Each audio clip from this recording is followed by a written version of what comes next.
पण बघा, वर्षातनं 24 एकादशी येतात आणि त्यातली आषाढी एकादशी ही सगळ्यात महत्त्वाची एकादशी समजली जाते. कधी कधी बघा, जिभेवरती पांढरा लेअर दिसतो आपल्याला. याचा अर्थ काय की आपलं पचन कुठेतरी वीक आहे, की आपलं पचन चांगलं होत नाहीये, अग्नी मंद झालेला आहे.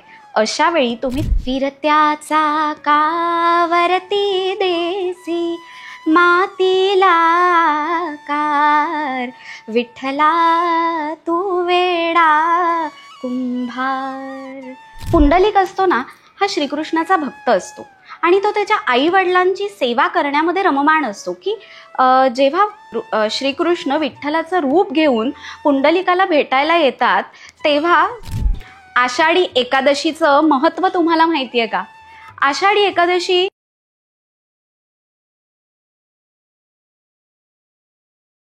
नमस्कार श्रोते हो. आषाढी एकादशीला आपण उपवास का करायचा, असा प्रश्न प्रत्येकाच्या मनात पडत असेल. पण बघा, वर्षातनं 24 एकादशी येतात आणि त्यातली आषाढी एकादशी ही सगळ्यात महत्त्वाची एकादशी समजली जाते. पांडुरंग पांडुरंग असा जयघोष करत वारकरी पंढरपुरापर्यंत पायी चालत चालत जातात. बघा, किती मोठं एक पुण्य त्यांच्या पाठीशी आहे. संत ज्ञानेश्वरांची पालखी येते, संत तुकारामांची पालखी येते, अशा अनेक पालख्या तिथपर्यंत पोचत असतात. ह्या सगळ्यामध्ये महत्त्वाची गोष्ट काय माहिती आहे का? त्यांच्या मनामधला भाव.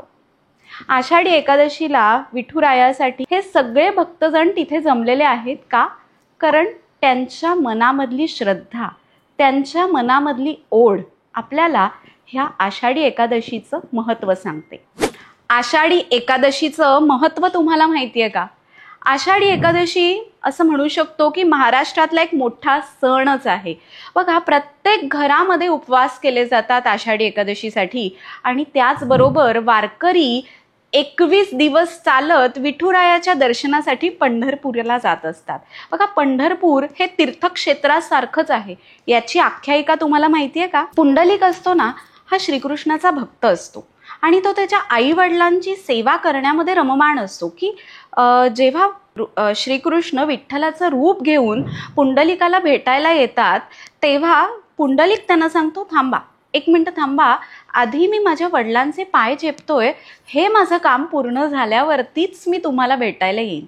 आणि म्हणून तो एक अशी वीट विठ्ठलाच्या दिशेने अशी फेकतो आणि त्याला सांगतो की ह्यावर तू उभा राहा. जेव्हा तो त्याच्या वडिलांची सेवा पूर्ण झाल्यावरती विठ्ठलाला भेटायला जातो, तेव्हा विठ्ठल त्याला सांगतो की बघ, मी श्रीकृष्ण असून मी विठ्ठलाचा अवतार या कलियुगामध्ये घेतलेला आहे आणि मी सांग, तुझी काय इच्छा पूर्ण करू?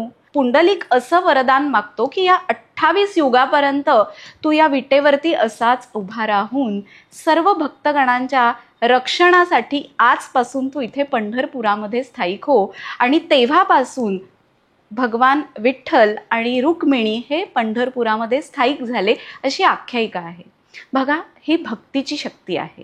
पुंडलिकासाठी पुंडलिकांचं आई वडिलांवरचं प्रेम बघून त्याच्यावरती साक्षात श्रीकृष्ण प्रसन्न होऊन त्यांना वरदान मिळालंय.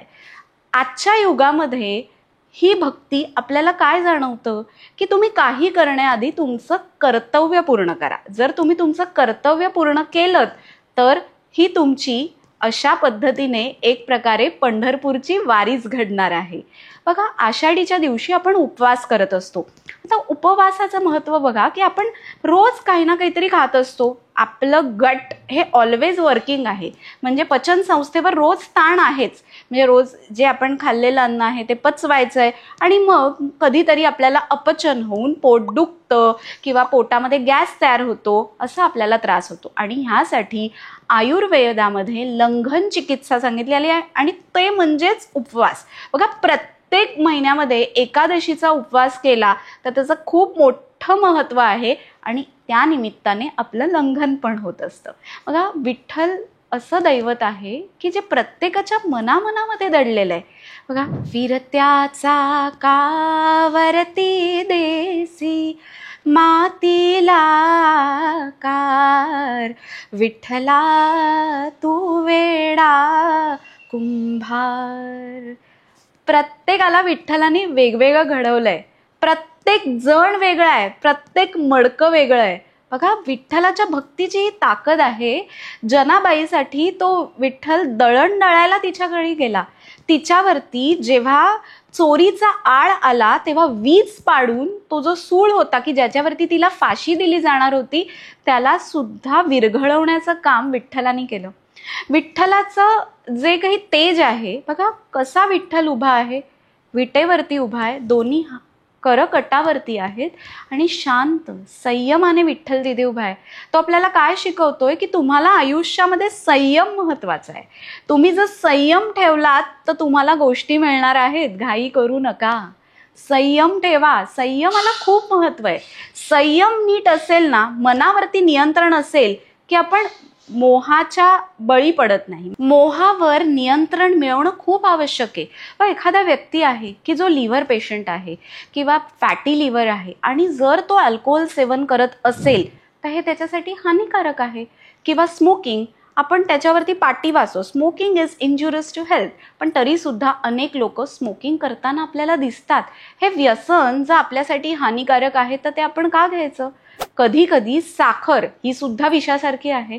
आपण अति प्रमाणामध्ये साखर वापरणं हे पण चुकीचं आहे. तर विठ्ठल आपल्याला काय सुचवत असतो की तुम्ही संयम ठेवा, मोहापासून तुम्ही लांब राहा.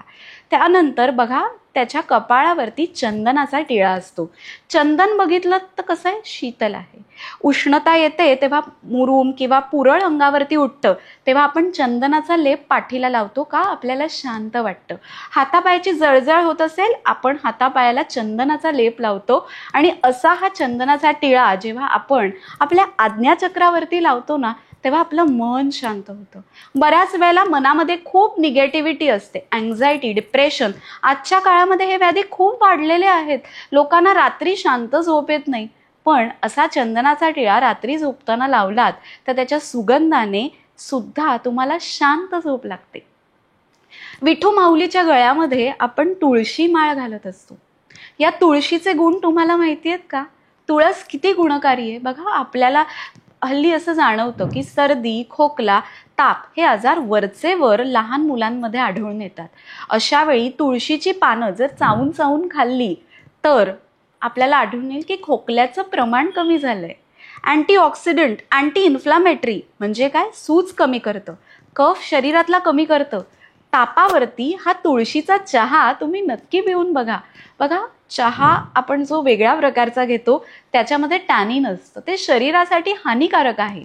पण हा जर तुळशीचा चहा तुम्ही घेतलात हा तुमच्या शरीरासाठी अगदी उपयुक्त आहे की ज्याने तुमच्या शरीराला फायदा होणार आहे की शरीरामध्ये जे पचन आहे ते सुधारून तुम्हाला तुमच्या शरीरात वाढलेला वात, पित्त आणि कफ हे कमी व्हायला मदत होणार आहे.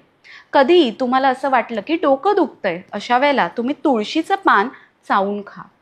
तोंडाला वास येत असेल तरी सुद्धा तुळशीचं पान चावून खाल्लं तर बॅड ब्रीथ पासून तुम्हाला सुटका नक्की मिळेल. कधी कधी बघा, जिभेवरती पांढरा लेअर दिसतो आपल्याला. याचा अर्थ काय की आपलं पचन कुठेतरी वीक आहे, की आपलं पचन चांगलं होत नाहीये, अग्नी मंद झालेला आहे. अशा वेळी तुम्ही तुळशीची पानं मधाबरोबर मिक्स करून जर खाल्लीत, असं चाटण घेतलं तर बघा, ते तुळस तुमच्यासाठी गुणकारी ठरत असते. एवढीशी तुळस आहे, भगवंताला प्रिय आहे आणि म्हणून तर बघा, नैवेद्य दाखवतो तेव्हा आपण त्याच्यावरती तुळशीचं पान ठेवत असतो. बघा, बाहेर पूर्वी प्रत्येकाच्या घरामध्ये तुळशीचं वृंदावन असायचं का? कारण मांगल्यकारक तुळस आहे, हवेला शुद्ध करते, जंतुनाशक म्हणून सुद्धा काम करते, अशी ही गुणकारी तुळस. आता सगळ्यात महत्त्वाचं, पांडुरंग कसा उभा आहे? पांडुरंगासनात उभा आहे. म्हणजे काय? एक प्रकारचं हे आसन आहे. तोल जातोय, उठल्यावरती गरगरतंय, चक्कर येतेय, पाठदुखीचा त्रास आहे, तर तुम्ही हे पांडुरंगासन नक्की करून बघा. रोज 10 मिनिटं हे आसन जरी केलं ना तरी पाठीचा मणका सरळ राहतो. पाठीचे मसल्स जे आहेत ते आपले व्यवस्थित फ्लेक्झिबल होतात आणि पाठीच्या मणक्याची आपली ताकद वाढायला सुरुवात होते. बघा, छोटे छोटे उपाय असतात, ते आपण केल्यामुळे आपली ताकद वाढते.